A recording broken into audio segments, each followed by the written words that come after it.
What fucking word? I'm like blanking out on, there's a fucking word I'm trying to think of. Author needs to write more, please, for the love of God.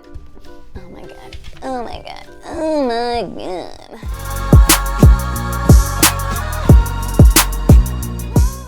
Well, hello, welcome back to my channel. Just Shauna here to talk about some friggin' books. I am technically recording this in the very end of June, which is Pride Month, but I don't think it's gonna get posted until July. But whatever, it doesn't have to be Pride Month to talk about queer books. I hardly ever do any kind of like specific recommendations or whatever videos. I think because imposter syndrome, I'm like, who am I to like say? But it's like, Deshauna, you're just talking about your opinion, which I clearly have no problem sharing. But yeah, I just always feel like I'm not like enough of an authority to say like, these are good recs for this topic or representation or whatever. But like, I'm a whole ass bisexual, so why don't I feel like I can talk about, oh, here's some books that have bisexual or other queer rep. Anybody can. You don't have to be queer to read queer books or books with queer characters. I don't know, it's just a very dumb thing that I have in my head. Even just like beginner fantasy, like videos like that, I'm just always like, I don't know. like I don't read, 50 plus fantasy books a year, whatever. Anyway, imposter syndrome is real, as I said. Yeah, so I wanted to talk about some of my personal favorite books with queer representation, a couple with bisexual representation, and some of the rep as far as like bisexual, it's not necessarily on page, so they could be pansexual. They are different identities. However, there can be overlap, etc. So a couple of them I'm like bi or pan or pan. I'm not sure because it's not like on the page specified. So yeah, let's get into it. I made a list, and then as I was looking at my shelves, I was like, ooh, that one, ooh, that one, ooh, that one. So I kind of have a big stack over here now. Oops. I don't know what my hair is doing either. It's bothering me today. Hopefully it looks okay. It's just like, ugh. I need to get over this thing where like hair touching my face drives me crazy. Is that like a thing? I don't know. It always bugs me, but I like having long hair. I just don't like it in my face. Anyway, all right, let's go. Okay, I will start off with a new recent favorite, new all-time fave. I'm rereading it currently because I got my physical copy. Oh my God, oh my God, oh my God. And that is The Final Strife by Sara El-Arifi. This is adult fantasy. I don't love this US cover, but like the artwork, like I suck at being artistic. Like I couldn't fucking draw this. So like I think it's good artwork. I just like the overall cover design I don't love. And like why is she, it's like the background goes into her like body and her clothes, but it just looks kind of like a weird thing. I don't know. Anyways, I like the UK cover better, but that copy has not arrived yet. Yes, I did get both. Leave me alone. But yeah, at any rate, this book has a lot of queer representation, honestly. In this world, this is completely high fantasy, totally made up world, and there's definitely oppression happening, but it is not due to gender or queer identity or skin color. It is based on blood color. But queerness is just an accepted normal thing in this world.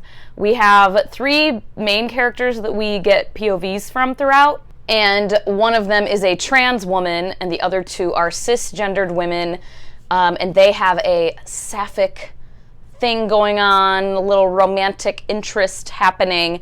And then the one main character, Sila, this main character, she is bisexual. She also has a little bit of a romantic thing going on with a man for a time. So yeah. And again, it's not like on the page stated that she is bisexual, so she could very well be pansexual. I'm not sure. At any rate, she's at least into men and women. And yeah, really enjoyed that representation. And then another bisexual rep option that I really enjoyed, Black Sun by Rebecca Roanhorse. I am kind of dragging my feet with picking up Fevered Star because I've heard things about it. But I do have book 2. It's back here. But yeah, this is another one where we're following 3 POVs.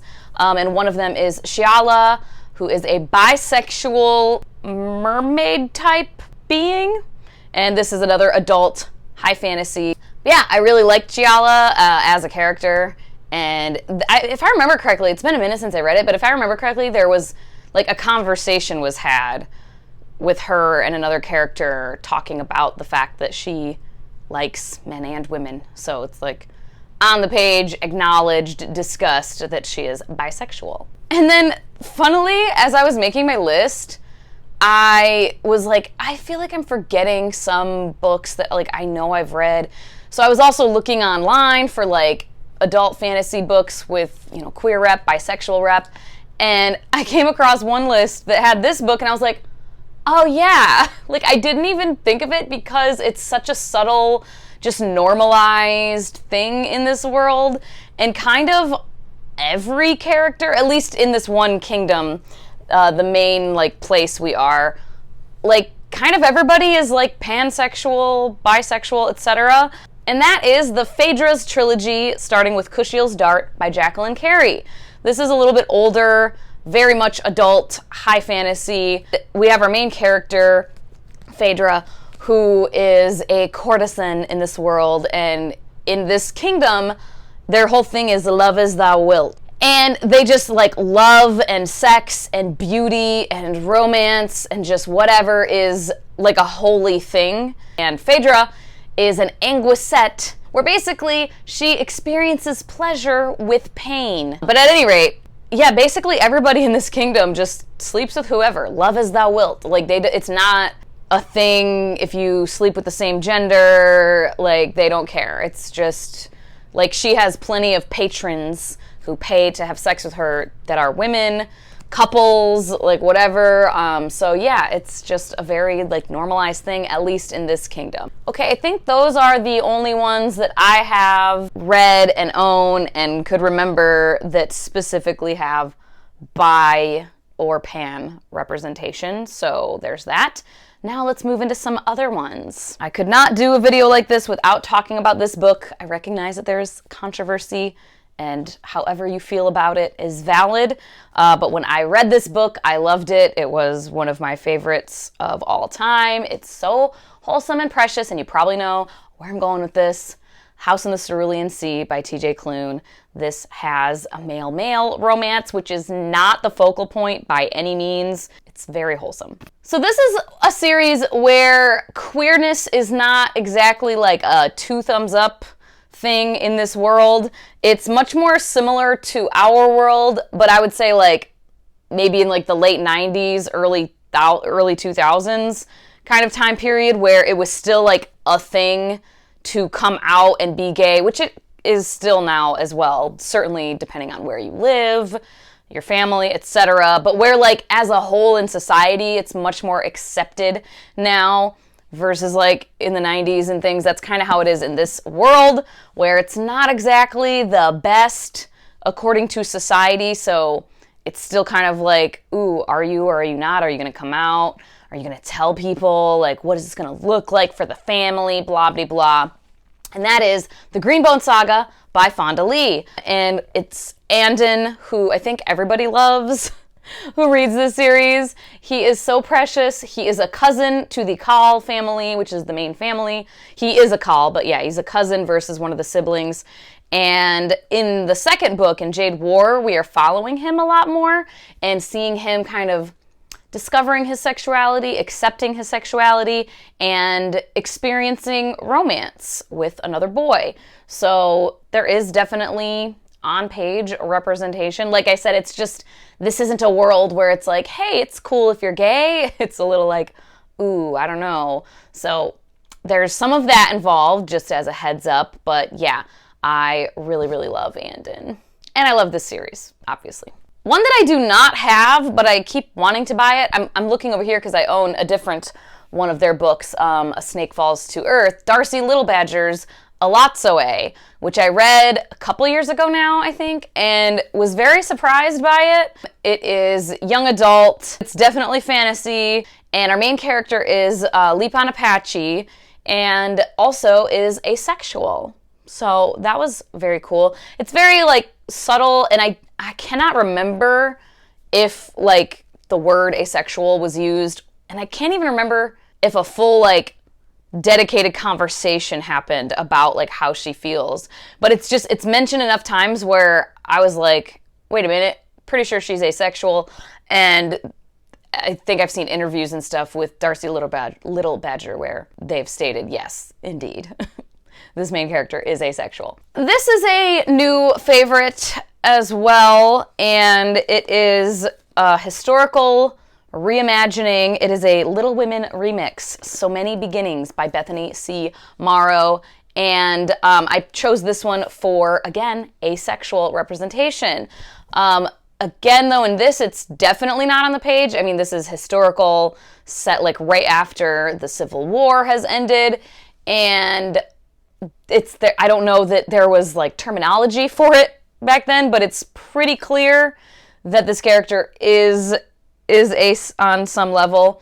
And I just loved this book so much. Oh my God, it was so fucking wholesome and cute and just, like, I definitely plan to reread this. This will be like a comfort read. It's very short and quick, but oh my God. The Joe and Lori dynamic here is just top notch.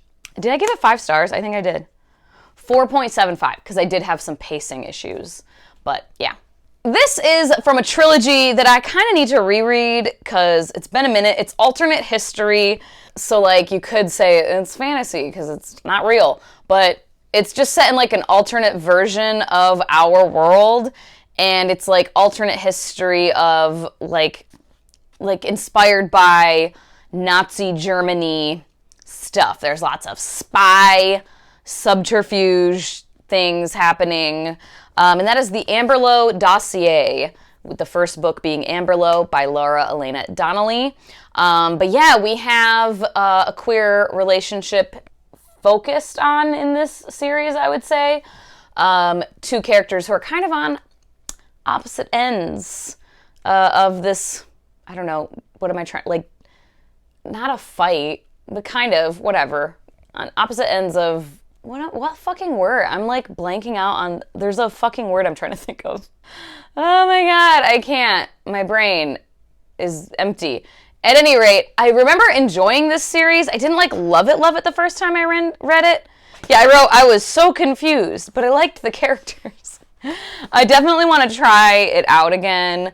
But yeah, they are kind of the focal point throughout a lot of it and just their relationship together. And it's a male-male romance. Would recommend, though. This one I need to reread. I did read it on ebook, and I know I struggle more with adult high fantasy on ebook for the first read through. So the beginning part of this, I was kind of like, okay. But by the end, I was really into it. I have pre-ordered the second book, which comes out this fall, and that is The Jasmine Throne by Tasha Suri. This is my first Tasha Suri book, and yeah, I did quite enjoy it. What did I end up rating it? I don't think I rated it super, super high. Oh, I didn't put a book plate in it. Oh, no. I'll need to do that. I feel like I gave it like 4 maybe or something. But, yeah, by the end I was really into it. And we have a sapphic woman-loving woman romance that happens here. It's like a budding romance. And it's not really enemies to lovers. But it's like, again, like we're on opposite ends of this fight to lovers kind of thing. But yeah, quite enjoyed it. Would recommend. It's a chunker, but I need to reread it. One of my favorite books from last year, if not the number 1 favorite from last year. One of my all-time favorites now, The Chosen and the Beautiful by Nevo. This is a Great Gatsby retelling, but from the perspective of Jordan Baker from The Great Gatsby, but she is a queer Vietnamese adoptee instead of the white lady that she is in The Great Gatsby. And yeah, I loved this. I loved the writing style, which is really funny because I DNF'd Siren Queen by the same author. I do want to try that again because I think I might have I was very slumpy at the time, and I think I might have just not been in the right mood. At any rate, though, I loved this. Thoroughly loved it. And her queerness is a topic from time to time throughout the book. And yeah, I thoroughly enjoyed this. And then one of my just forever favorites, the Parasol Protectorate series by Gail Carriger, Soulless being the first book. I love this copy. Oh my god, it's so pretty.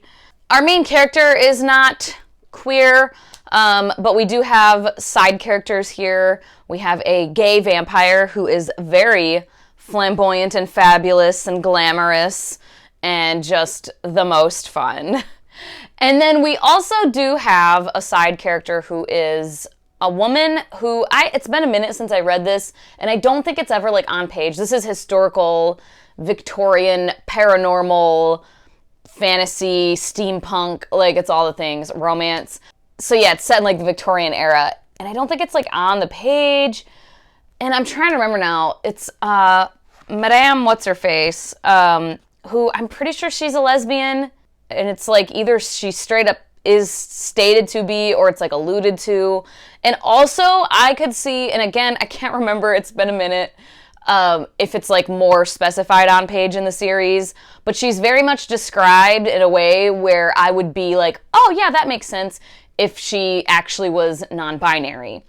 It's never said that. She's always described as she, but she's very, like, leans more towards at least being an androgynous woman, right? Like, who's going against the norm of the time with not wearing all the dresses and the ladylike things. She'll wear trousers and suits and stuff like that, right? But yeah, so this one, I love this book series. This is another alternate history. This is young adult, and I need to reread this also very soon. I've never reread this series, but that is The Conqueror Saga by Kiersten White. And we are primarily following Lotta Dracul. It's a reimagining of Vlad the Impaler if Vlad was out of the picture and his daughter kind of took over instead.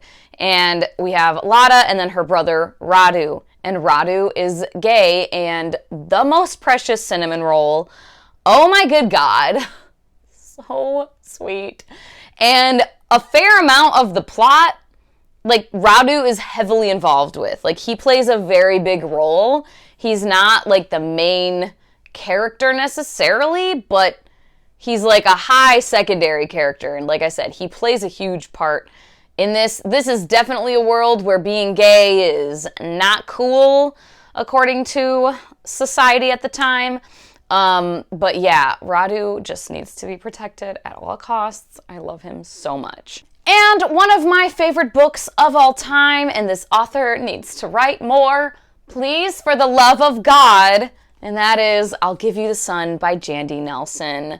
I love this book so much. Oh my God. It's very much about family, grief, trauma, etc., but we are following siblings, Noah and Jude, and Noah is a young boy, and he is kind of coming to the realization that he might like other boys.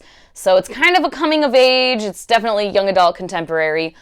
Kind of a little bit of coming of age stuff happening here. And like I said, it's mostly though about their family and their grief and their trauma and kind of working through that as a family. Okay, there we go. This is not necessarily comprehensive. These are only my favorites. I'm sure there's some I'm forgetting. I'm like looking around. I don't know.